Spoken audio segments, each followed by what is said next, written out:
Hello,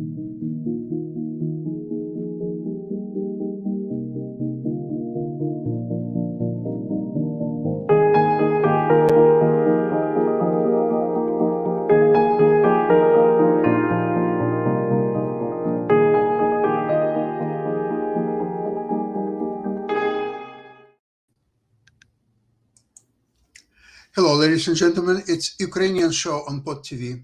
My name is Sasha Star, and I would like to introduce our panel for today, Dr. Jonathan Lockwood. Welcome to the show, Jonathan. And hello, Jonathan. And we have our Ivan Kucherenko from Kyiv, Ukraine. Welcome to the show, Ivan.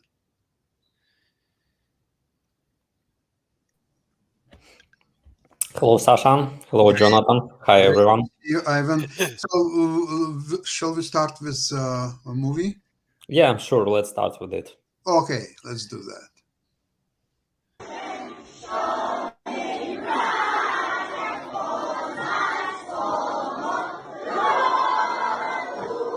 Today, millions of Ukrainian schoolchildren's lives and futures are under threat. The reason for this is the war that Russia has started against Ukraine. 3,126 educational institutions have been partially damaged, while 338 were completely destroyed. 461 children lost their lives. 923 were wounded. Hundreds of teachers were killed. Moreover, because of the active hostilities, Ukrainian children are forced to leave their homes and move to other regions or leave the country entirely. And with constant airstrikes, missile attacks, and rolling blackouts, almost all Ukrainian schools have switched to online learning. Ukrainian teachers continue to give lessons virtually from their own war-torn homes, from points of invincibility, from the streets, and even from the trenches. Ukrainian children are studying in bomb shelters, by candlelight, or from abroad. But even with all these efforts, not everyone has access to education. Russians have deported more than 16,000 Ukrainian children to Russia and are forcing them to forget their native language and culture. Today, there is a whole network of camps for ideological re-education in Russia and occupied Crimea. These camps hold over 6,000 abducted Ukrainian children aged between 4 months and 17 years. Despite these difficulties, every Ukrainian child is soaking up love for their country and desire for independence, along with their school lessons, and aversion for those who took their regular lives away from them. And every Ukrainian teacher continues to give children the knowledge they need for their future, no matter the cost. Ukrainians are ready to brave any difficulties just to kick every last Russian soldier out of their native land.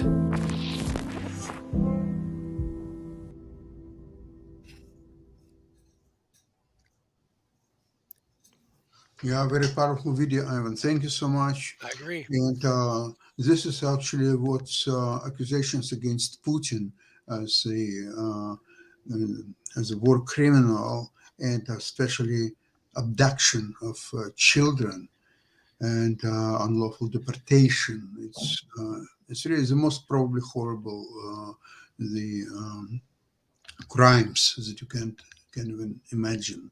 Now, what I'd like to state, I read a very interesting article that from Foreign Affairs, that what they're saying is that the most promising path to stop the war then is through greater US and European support to Kyiv. Providing more assistance could help Ukraine win a decisive military victory, making Putin's personal incentives irrelevant. And even if Ukraine determines that it cannot expel Russian forces entirely from its territory, positioning Kyiv to threaten Putin with a clear battlefield defeat should encourage him to partake in negotiations on terms that are much more favorable to Ukraine. Until Putin faces a credible threat, he will have every reason to continue the war. Domestic politics not only shapes leaders' incentives to start the wars, it also guides their decision to end them. For Putin, the war in Ukraine has significantly complicated his ability to rule, not least because the setbacks that have irreparably damaged his image as a competent leader. Sustaining the war benefits Putin because it makes him more resilient to the domestic challenges and have mounted since the invasion. So if that's all correct, then it's clear that United States and NATO have to supply Ukraine with all possible and impossible weapons, never mind whether it's F-16s or Abrams tank or just anything, whatever you can deliver, just do it. Do it finally, because I'll tell you what I feel will happen is, and I think it's already been around, is that Zelensky is not going to start his counterattack against Russians unless he feels that he is 100, not 99, but rather 100% ready for that. And all the necessary weapons and ammunition is already there delivered. And if not, he's not going to do it. He's not going to be a puppet in the hands of NATO or United States. Oh, you just go, oh, you attack. Oh, sorry, it didn't happen. You lost it. Okay, well, we'll do something else. He has only one chance at his successful attack. And he has to prepare 100% for that. And he's not going to listen to anybody who will tell him, oh, just go attack over here, over there, next week, next month, or so. That's not going to happen. Ivan, any comments? Yeah, definitely. The only, unfortunately, the only way to stop all those war crimes and this war in Ukraine is to assist Ukraine in winning this war, and only then there will be some place for negotiations with Moscow, with Putin, hopefully after the defeat of Russian army in Ukraine, there will be someone other than Putin sitting in Kremlin, because it will be, first of all, a major loss for Putin himself. And concerning that Putin has a lot of enemies within Russia, and even his fellow Prigozhin, who was named personal cook of Putin, now plays against Putin. He says that Russia is not in war with NATO in Ukraine, that Russia is in war with the Ukrainians, and he confronts the Russian propaganda, the Russian official line, and his followers says that if something will happen with Prigozhin, if he will die in some way, that they will come to, instead of Ukraine, they will come back to Moscow, to Kremlin, in order to persuade those who may kill Prigozhin. So a lot of different processes in Russia may start or accelerate in terms of Ukrainian victory on the battlefield. And as soon as this victory will appear, then we will see these processes. Mm-hmm. Okay. Jonathan, any comments from you? Well, I saw a recent article that is mocking the Russian shipment of T-54 tanks to the Ukrainian front. T-54s. And they said, what's next? Horses? Yeah, mind you, the Russians did have cavalry in World War II. they did use it, and it was of some limited use in close actions against the Nazis. But here on the modern battlefield, T-54s, you just might as well feed them into the meat grinder, because they're just they're of even the lesser advanced tanks that the Ukrainians now have are fully capable of punching holes in the T-54s and destroying them. They're just simply accelerating the casualty rate. And so, as far as the Ukrainian armed forces, the Ukrainian generals are going to choose their own time their own timing for their offensive. And they're certainly not going to follow in lockstep. They didn't follow in lockstep with the West from the beginning. They exceeded. Absolutely. They didn't do it from the beginning. They still managed to defeat the Russians, far exceeding the expectations of either the Russians or the Western generals and analysts, who fully expected Ukraine to collapse. And Ukraine did not follow the script. Ukraine's not going to follow the script now. They're going to launch their offensive on their own timing, and no one ever. I have to slightly disagree with you.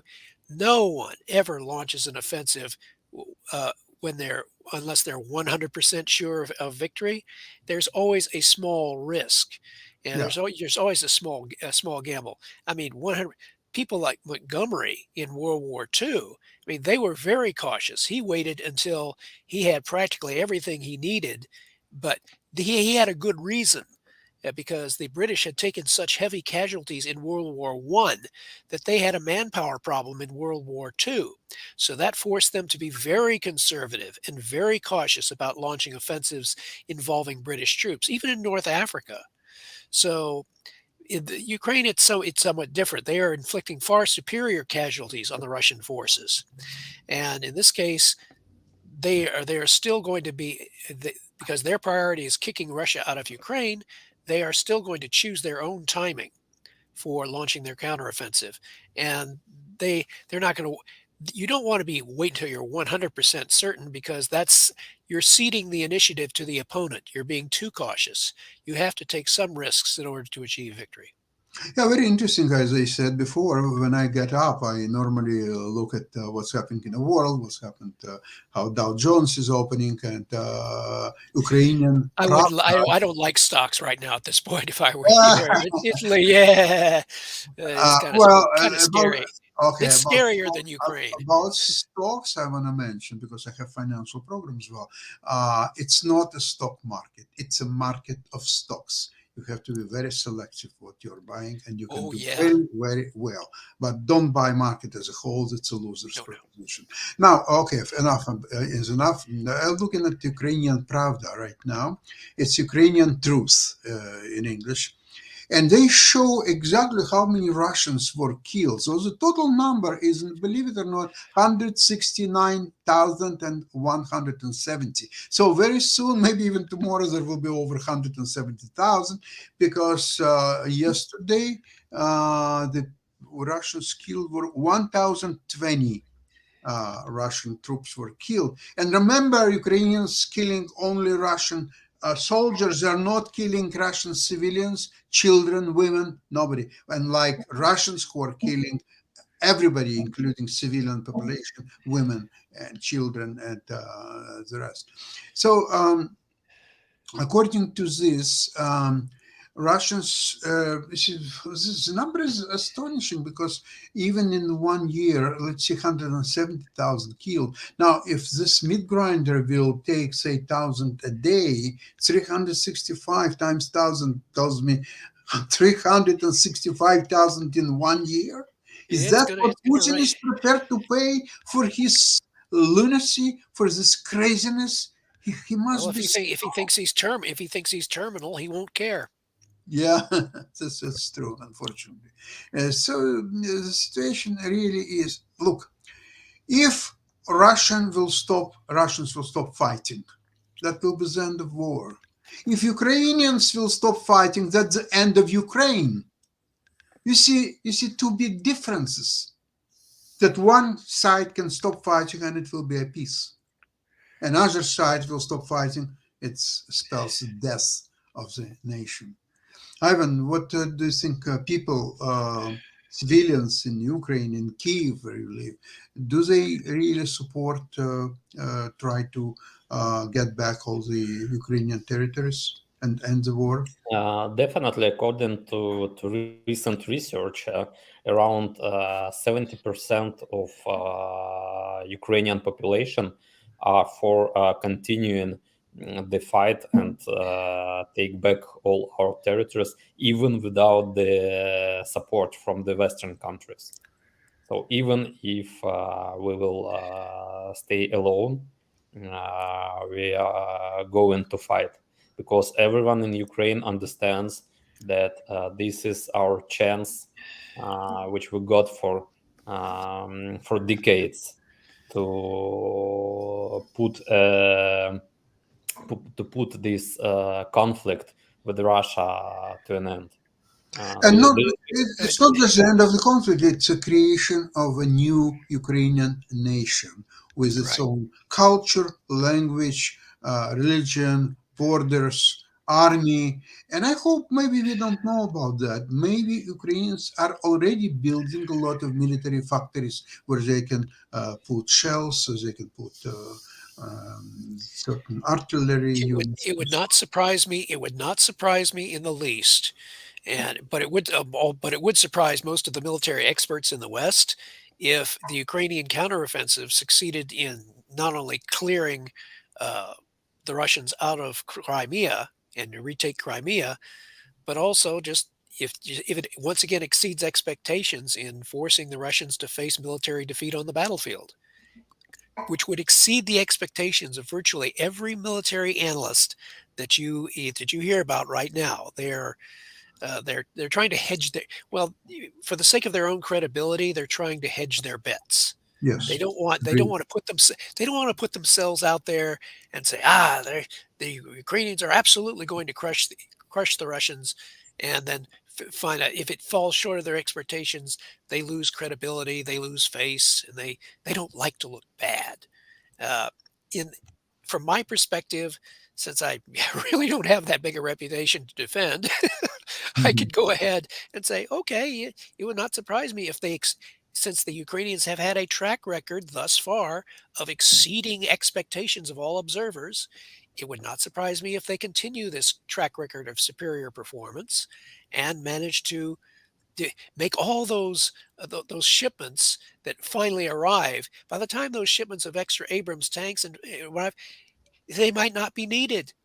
The Russians might already be defeated. And you know what, Jonathan? It could be the case, and I would be glad if it In which is. in which But in which ca in which case the Abrams tanks would be welcomed by the Ukrainians. Okay, great. When we can now rebuild our armed forces, and we've got all these Abrams tanks that we didn't have to use. Great, we're that much stronger.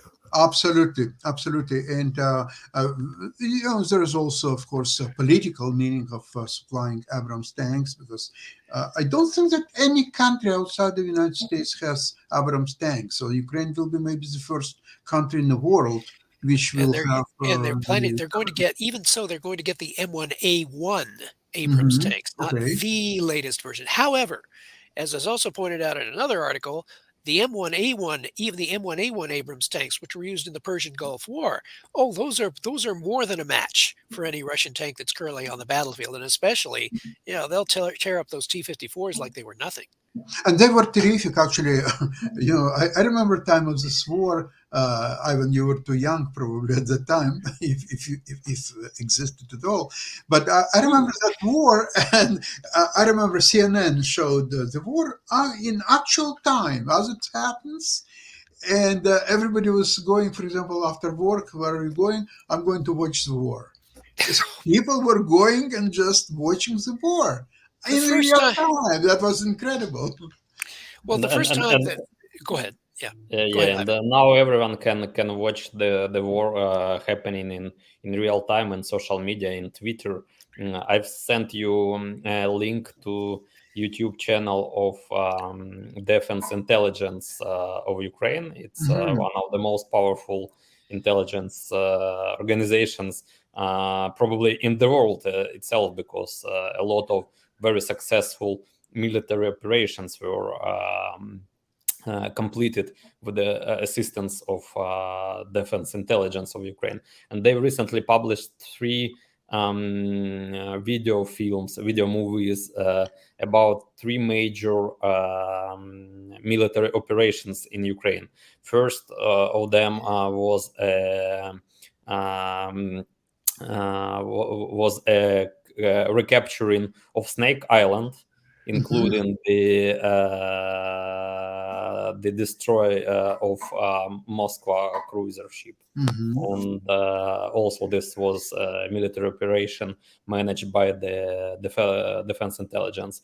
The second one was a helicopter mission to blockade Azovstal in Mariupol, when 8 aircraft missions were completed entirely over the occupied territory on the very low height, when those old Ukrainian Mi-8 aircrafts, they were just flying like 3 meters above the earth in order to fly over the Russian anti-aircraft defense, and they brought the supplies to Azovstal, and they also transported back from it wounded soldiers.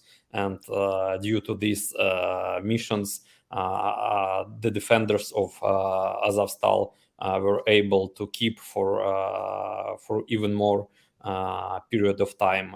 And the third movie is about the counteroffensive operation in Kharkiv, when due to military intelligence,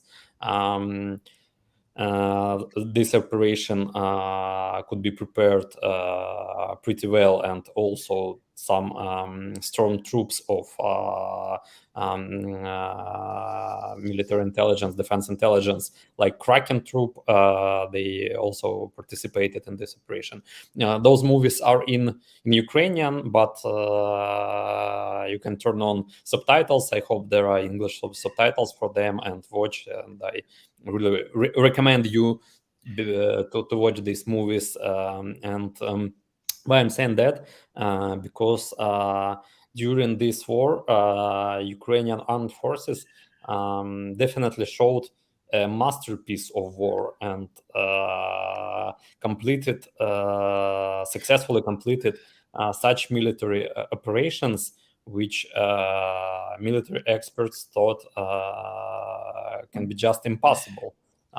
Impossible missions, like flight across 80 kilometers deep into enemy territory on helicopters to transfer some supplies. It's it's impossible mission, and hopefully those major counteroffensive operation, which is being prepared for so long period of time, and a lot of troops being trained for this operation. Also, a lot of Ukrainian soldiers are being trained abroad in European countries, in Great Britain, and with all those supplies of modern armor and modern weapons. I hope that this counter attack will definitely show the significant results, and we will reclaim our territories, and we will punish Russians, and we will shock them. And this also this will be, as I've said before, a major cause for some processes to be started or to accelerate it in Russia, and it will lead to fall of Putin regime, and hopefully to the change of power in Russia. Ivan, I think there is another very significant sort of development in some Russian-controlled cities like Jankoy in Crimea and other Russian cities. There were some, I would say, some actions, including explosions, for which nobody is claiming actually the ownership. And although lately I've read that it's Ukrainian partisans and who are directly responding to all the Ukrainian command. And so it's not that they're like people who sort of trying to get together and do something, but they are actually almost like army units, and they're very effective. And that will be also very helpful in Ukrainian offense. So in some cities, for example, I hope that even in cities like Melitopol, there would be some friendly to Ukraine partisans who helping them to attack. Even in the territories which are for now occupied by Russia for more than 9 years, like in Crimea, in Jaikoi, in Sevastopol, and other cities in Luhansk, in Donetsk, there is a very powerful partisan guerrilla movement, and I would expect those actions before any Ukrainian counteroffensive. It would be logical to expect that before any Ukrainian counteroffensive actually kicks off, that any partisans which are in the Crimea, for example, would have their instructions. They have their contingency plan to execute. They each have a little task to do, and they would execute them all. And then you would see all these mysterious incidents taking place in the Crimea, and then all of a sudden, here comes the Ukrainian army. So, yeah, hold on to your hats. This is going to be interesting. And on the territories which were recently occupied by Russia, like in Kherson, and the part of territories in Kherson, Zaporizhia region, like in Melitopol, this movement is even more powerful. And I've seen a very funny video from liberated part of Kherson region, and when Ukrainian soldiers meet some kids like 10, 11 years old, and those kids told them how they damaged Russian vehicles, that they've put some sand into their gas tanks, they've cut their tires, and kids did those things like partisans do, because they want well, to them, it's an exciting game. Absolutely. And there's something else interesting. Jonathan, you remember a few years ago when Australia were supposed to buy some submarines from France. And at the end of the day, Americans cut France out of the deal and arranged to supply themselves submarines to Australia. So now France decided to take a revenge. Now they offered to Ukraine their flights, the warplanes Mirage, which have pretty good reputations. And while America is trying to figure out what to do with F-16s, France is ready to supply all Mirages it can to help Ukraine. Now, the experts actually saying that Mirage are pretty good flights, warplanes, and the Ukrainians can very quickly to learn how to operate them. The only problem with Mirage is that they're very similar in their functions to F-16s, except one thing: France manufactured only 500 or so Mirages, and F-16s, there are about like thousands and thousands of them. So it's much easier to arrange the maintenance, the spare parts, the ammunition, everything. So we'll see what's happened. If France will be first and Ukrainians will get Mirages, I don't see anything wrong with that. Jonathan, you heard about Mirages, sir? I haven't been following that particular item. Mirages, I'll tell you, I remember actually, well, it's now 40 years ago in the Falkland War, the Argentines were using Mirages against England's navy, and they actually inflicted some damage too. But the fact that Argentina lost the war, it's not because of the Mirages. Actually, with Mirages they had limited success, but there were many other factors in play why Argentina lost its Falkland War. But anyway, it's too far away from us. And Ivan, do you have some other videos that you would see? Not for today, but for our next for Tuesday. Yeah. Okay. So in this case, I would like to thank you both for great contribution.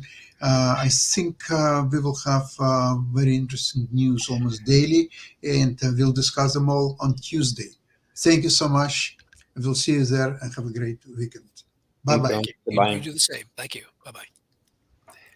Bye-bye.